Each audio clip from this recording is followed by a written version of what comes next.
there. This is Faith Howard Mooney. This is Inside the TMC Family. One of our long-term lender members is with us today. Just realized this morning that she and I weren't connected on LinkedIn, which I just find impossible to believe after all this time. But I have with me Teresa Rose, who is the president of Western Ohio Mortgage Corp. Thanks for doing this with me, Teresa. I can't believe we haven't done it already. This will be fun. I know it will be. It will be. Looking forward to everyone hearing a little bit more about you and your company. So with that, let's get started. Share with me what your first job that you ever had was. Well, I think technically, my first job was babysitting because that's what everyone in our generation did for our first job. And of course, when we were kids, 12 was old enough, right? At 12, you're watching kids. So by the time I think I was 14 when I had like my first summer babysitting job. And that was all summer long because I wanted a 10-speed bike. And I was also brought up that if you wanted it, you're going to have to pay for it because we're not, right? You didn't get those luxuries. And I think it was like $80 to get this bike. So I worked all summer long to save this money to get this bike. And I did appreciate it more because I paid for it. But my first, and I think everybody's done that, but my first actual W-2 job was a summer, like college job was at Wendy's. I worked at Wendy's. I ran the register and I was like the fastest. I was like, oh, how fast can I do this? And I can remember owners coming in and they said, oh, wow, you're really great at that. I'm like, well, I'm not going to do this forever. I'm only doing it for now. It doesn't matter. But that was my first real W-2 job. Yeah, I always say, number one, it's not surprising that you were already trying to be better and do things better than everyone else. That is like not surprising to me. And I always say that sometimes that first job that you had, they're the ones that teach you what you really don't want to do. Yeah. Versus and kind of change you down a different path versus what you may want to do for the rest of your life. So that's super fun. From how did you get into mortgage? Everybody has a unique story about how it all happened. Share with us yours. Everybody falls in it face first. So it's interesting that we're going through what we're going through right now with the economy, right? So I married young, and in 1980. So I got married in 78. In 1980, I had a new house, a new baby, and neither my husband or I were working. Neither of us. Everybody was laid off. I just got to tell you the correlation between what we're going through right now and, inflation in 1980 was almost 13%. Okay. It was 30% higher than it is now. And gas was, I want to say it was pushing $3 a gallon. If you put that into context, it was a rough time, especially when you're starting out, right? So I had kind of resigned myself and I was still taking college classes because I had not finished school yet, and I was still trying to go to school. So I kind of resigned myself. I had this baby. I'm like, maybe I just need to be a mom. Maybe I just need to stay home and raise this baby. Well, about the time he was about 3, I was really getting, oh my gosh, you can only clean so much. I'd get up at 6:30, the house by 9:30, I'm looking around going, okay, now what am I doing the rest of the day? Because I was always kind of that, I always had to have something to do, right? So I thought, I need to go back in the workforce. So there was this little bank in my little town that I just went in and I said, listen, I got to find a job. I really need something to take some of my time. I don't know how many hours I want to work. Well, as it turns out, the bank that I went to work for ended up being bought like right after I started working there by a mortgage banker who really wanted the bank as a place to like run his warehouse lines and stuff. So sure. I didn't even know anything about the mortgage business. I just know that I kind of got thrown into it face first, just literally. One day I was in there, working the teller line, and literally the next day they're like, well, we're going to train you to do mortgages. Okay. I have a mortgage, but that's really all I know about it. And that's how I fell into it. Had it not been for that happenstance, I really, I don't know what would have happened, but I wouldn't have been in the mortgage business. It is funny how that happens to so many people. And then kind of once you get in, some people float around to different places, but you kind of never, even if you try, you never really leave. No. And then as it turned out, as we do, let's say we start to grow, we grow. I was there like 12 years and thought, I'm feeling a little discontent. There were some staff, I was having some conflicts with some other staff, and I thought, I'm not going to sit here and gripe about them. If it's not working, maybe I need to move on. Well, when I tried to do that, the guy that owned the bank is like, okay, what do we got to do to fix it? I said, I don't know that you can fix it because it's kind of a personality thing with some other people. I just don't think this is my thing. And that's when he says, well, why don't you let me help you start your own company? And I said, well, I don't think I'm ready for that. And I wasn't. So I waited. So I left and I went and I brokered for 4 years to learn kind of the other side of the business because I had only been under the umbrella of the bank. And so I did that and for about 4 years. And then one day I found some things happened. I said, you know what? I think I need to do this. So I went and visited with him and he gave me a warehouse line. Like he gave me a warehouse line. And that's how I started the company. And I had to learn every job. I had to learn how to package the first loan and warehouse the first loan and get the investors set up and, set up payroll, set up computer systems, IT, every single thing, like brick by brick.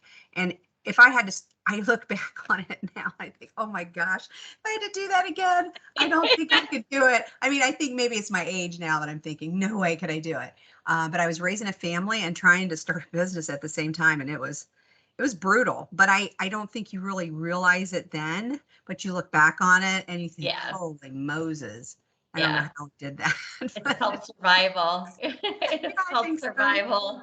And And a lot stubborn. of, Yeah. yeah, never easy. Is there one thing when you started that whole kind of adventure, is there one thing that is like super clear to you now that you're kind of through it and you've been in for a long time that you wish somebody would have just told you that you would have known?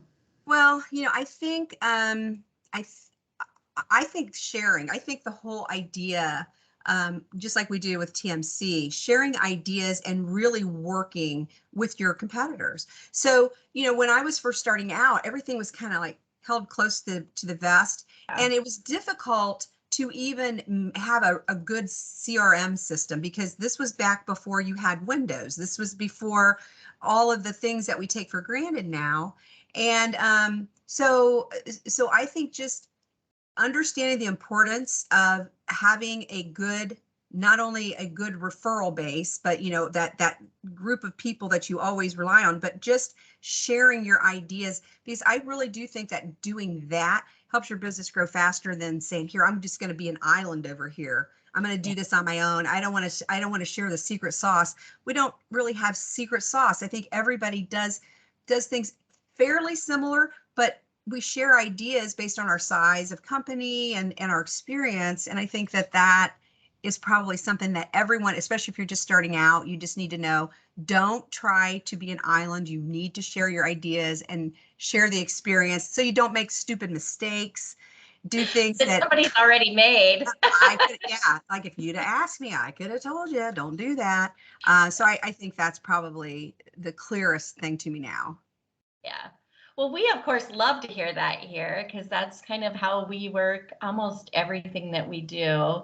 I think that is great advice for somebody coming in. Build your network and ask those questions and share information with other people. That network can get you a lot farther together Right. than you can do it on your own, or it'll take a lot longer, I think, on your own. I agree with that completely. If not mortgage, what would you be doing?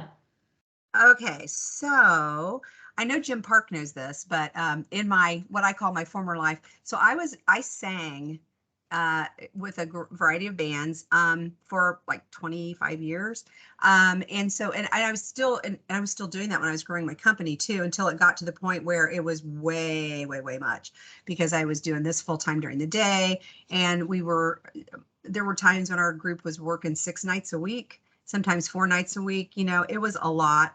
And we opened for a lot of national acts and had tons of fun. We played fairs and festivals and big concert events and stuff, and it was so much fun. Um, and it's just the one thing that you get paid well to do. I mean, you got paid well even regionally. You got paid well and had fun at the same time. So that's what I'd be doing probably. But realistically, if you're raising a family and you don't want to be traveling, even if it's just 3 states, you just don't. That's a rough life. So, but that's where my heart was for years. I just loved it so much. We're going to have to get you on stage. We've got a number of singers within the network. I know, I've heard that. Tim tried to, he says, so if we have an event, you think we could get you to sing? I said, no. Because it's Yeah, not like everybody thinks it's like riding a bike. So, I would do it, after I kind of quit, I would do it like every couple of months, maybe, right? Well, it really isn't exactly like riding a bike because, if it's like if you haven't, it's exercise. If you haven't done it for a long time and then you try to do it, it's not like singing happy birthday, right? It's a different thing. It's a different thing. So I don't know. Well, we've got you and we've got Michael Coons. We've got a number of people within network that would love to do that. So there's a group just south of down in northern Kentucky. They have there were the Cincinnati and northern Kentucky area. They have this thing called what is something suits for it's something about suits. I can't remember suits and music, but I can't remember the name of it exactly. I know Susan Morgan with another company is with it. So they have all of these mortgage people that get together. Some sing, some play piano, some play guitar, bass, whatever. And they all perform for charity. It's a charity event. I can't think of the name of it, but anyway, same concept. I'm going to have to check that out because, of course, our house is in Union. So we're in that northern Kentucky market. Definitely. I'll information, send it to you. But yeah, it's suits for, it's terrible. I can't think of it. I'll have to email Susan and ask her, but it's usually, I think it's generally in the fall is what I want to say. I think it may be August or September, maybe later after the summer's over is what I'm thinking, but I'll check. It's a great thing. Yeah. Great info. Yep. Great info. So last kind of random question. You are an awesome traveler. You're all over the place. It's always, where is Teresa today? That's kind Where of in the world is Teresa Rose? Maybe we should make a segment for that. But you love to travel. What is your favorite place to go that for you is just relaxing and get away from everything? Well, my regular go-to place that we go every single year at some point in time is Mexico. I love the beaches in Mexico. I love the people in Mexico. It's easy to get to. It's not a long ways away. I love the food there. The culture. I love all of it. So we go there pretty much every single year.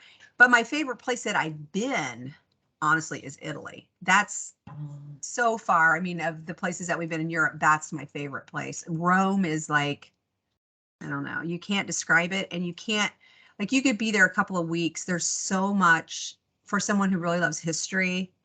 It's just a beautiful city. The food is great. Again, the people are friendly. It's just a great place to go. But my regular go-to place to relax really is Mexico. A lot of people, have questions about, do you really feel there's a lot of crime there? I said, I'm gonna say there's less crime there than there is in South Chicago. I just don't feel, as long as you're in the right place, like you just don't go wandering anywhere you want. It's a great place. So we go there a lot. Oh, fantastic. We appreciate you here. You're always willing to help us out whenever we need anything, and always enjoy talking with you. So thank you so much for being part of our TMC family and just contributing so much to it. We always appreciate you. Yeah, well, I appreciate everything you guys do. It's a lot of fun. It does feel like family, and I've learned so much since I've been part of the group. So yeah. Well, thank you. I look forward to seeing you somewhere soon. Yes, I hope so.